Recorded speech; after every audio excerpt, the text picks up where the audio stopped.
The rain came down in silver sheets over the city, turning the glass towers into blurred shadows. Ethan Cole sat alone in the back of his limousine, scrolling through messages that no longer meant anything.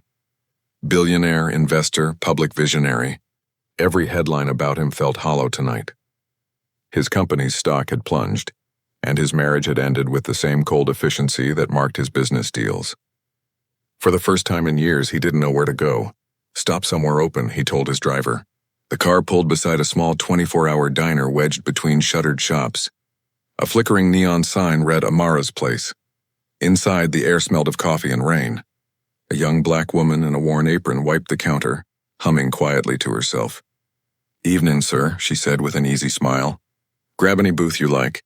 Ethan slid into a corner seat. The diner was nearly empty. Just an old couple sharing pie, a cabbie nursing soup, and the waitress moving between them with a calm rhythm that felt out of time with the chaos outside. She poured him coffee before he asked, "Long day?" "Long life," he muttered. She laughed softly. "Those tend to go together." Her name tag read Amara. She didn't ask who he was, and he didn't offer. For 10 minutes he watched her work. How she remembered every order, how she slipped an extra napkin to the cabbie, how she smiled through exhaustion. There was a quiet dignity in her that unsettled him.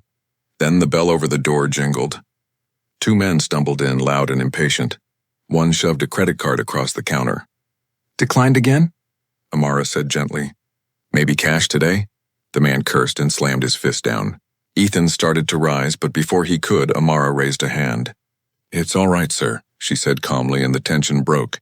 She smoothed the moment the way some people smooth wrinkles from cloth. When they finally left, Ethan exhaled. "You handle people well," she shrugged. "You handle storms one drop at a time." Minutes later, Ethan's hand went to his chest. The pain started as a tightness, then a crushing wave. The cup fell from his grip and shattered. Amara was beside him before anyone else moved. "Sir, can you hear me?"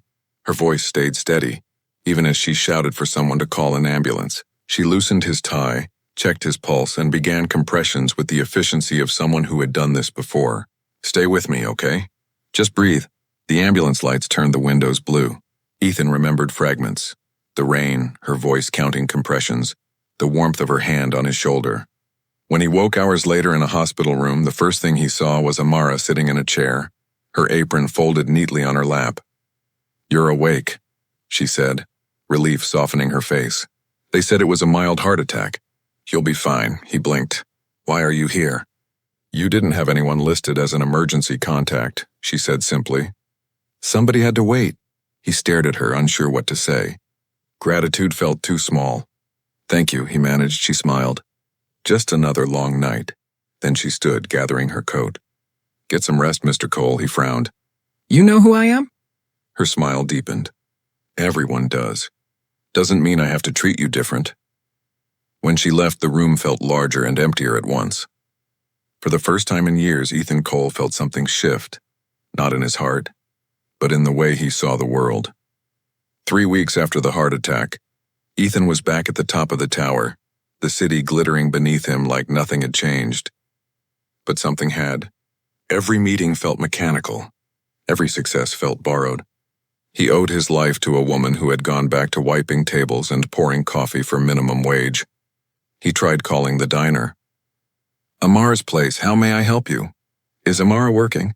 She's on the morning shift. Want me to take a message?" He hesitated. "Tell her Ethan Cole stopped by to say thank you." The pause on the other end stretched long enough to remind him what kind of man he'd been. The kind who sent assistance instead of gratitude. "Better yet," he said, "tell her I'm coming myself." When he pushed open the diner door that afternoon, the same bell chimed. Amara turned from the counter, surprised but composed. "You're upright." "That's a good sign," he smiled awkwardly. "Doctors say so. I came to settle a debt." "You don't owe me anything," she said. "That's not how it feels." He handed her an envelope, his company's platinum card inside, along with a note authorizing tuition at any nursing or medical program she chose. She looked at it, then at him. "You think I saved you for a scholarship?" "No," he said quietly. "I think you did it because you're good. I just don't want that goodness wasted on survival wages." Amara closed the envelope and pushed it back. "If you really want to thank me, hire someone to clean your offices at a living wage. Start there." The words hit harder than he expected. That night, he walked through the skyscraper's service corridors for the first time. Bare bulbs, metal carts, invisible labor. He saw people who never appeared in quarterly reports. The next week, the company rolled out new pay scales, benefits, and education grants for custodial and food service staff. The board grumbled. Shareholders called it reckless. Ethan called it overdue. When he returned to the diner months later, Amara poured him coffee and shook her head. "You actually did it," he shrugged. "Turns out decency yields decent returns," she laughed. "Guess you finally learned how to handle storms one drop at a time." Word spread. Other firms copied his model, partly for PR, partly because it worked. But Ethan knew the truth. All of it traced back to a woman who refused a handout and demanded fairness instead. One evening, he found her closing up. The rain outside mirrored the night they'd met. "They offered to rename the foundation after me," he said. "I told them no." She raised an eyebrow. "So what's it called?" "The Amara Initiative." Her hand paused on the light switch. "That's unnecessary." "It's accurate," he said. "You didn't just save my life. You changed what I thought a life was worth." For a long moment she said nothing. Then she smiled, a quiet, weary smile that carried both pride and disbelief. "Then promise me something, Mr. Cole. Make sure it keeps helping people who'll never sit at your table." He nodded. "That's the point." Outside, the rain slowed to a mist.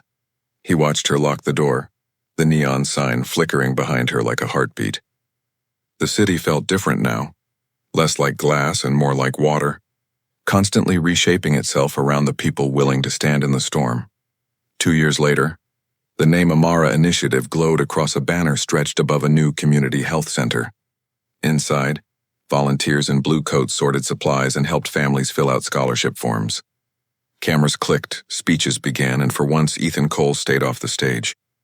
He stood near the back, watching Amara talk to a group of nursing students with the same quiet authority she once carried behind a diner counter. When she spotted him, she waved him forward. "Don't hide," she teased. "You paid for the bricks." He shook his head. "You built the reason for them." A journalist asked for a quote. Amara glanced at Ethan, then said, "It's simple. People deserve to be seen before they're needed." Her words rippled through the crowd, soft, certain, unforgettable. After the ceremony, they walked outside. The street smelled of rain again, the same scent that had marked every turning point between them. Children played in puddles beside the new center. Ethan watched, smiling. "When I think about that night in the diner, it still feels unreal." Amara nodded. "Everything starts small. One cup of coffee, one heartbeat, one person deciding not to look away." He turned toward the center's glass doors where volunteers helped an elderly woman inside. "You know, I used to think saving a life meant writing a check. And now I think it means showing up." They walked along the sidewalk, passing a mural freshly painted on the wall, Amara kneeling beside a patient, surrounded by circles of language, English, Spanish, Swahili, Japanese, each word for care written in bright colors. The artist had captured her calm smile perfectly. Inside the foundation office later that week, Ethan met with a board of new faces, former janitors, waiters, nurses. "The mission stays the same," he said. "Education, fair work, and compassion." He paused, remembering her first refusal of his money. "And we'll never confuse charity with respect." When the meeting ended, he lingered at the window. The skyline still glittered, but he no longer saw towers. He saw lights in homes, hospitals, classrooms, the human city he'd ignored for too long. For the first time, wealth felt less like a shield and more like a tool. That evening, he visited the diner where everything had begun. It had new owners now, but the same neon sign buzzed softly in the rain. He sat at the counter, ordered coffee, and looked at the seat where he had once collapsed. Gratitude settled over him like warmth from the cup in his hands. Across town, Amara finished another shift at the clinic, her voice hoarse from teaching, but her eyes alive. She paused before locking up, listening to the hum of the lights. Each sound carried proof that small acts multiply, that dignity, once offered, never disappears. Later that night, she found a message waiting on her phone. "We hit 10,000 patients served. Congratulations, let me see." She smiled and typed back, "One drop at a time." Ethan read the reply from his apartment balcony. Rain began again, soft and rhythmic. He didn't hurry inside, Somewhere below, he imagined the world turning quietly better, built by hands that had once gone unseen. The billionaire closed his eyes and let the rain fall, a reminder of the night a waitress saved his life and taught him how to live it.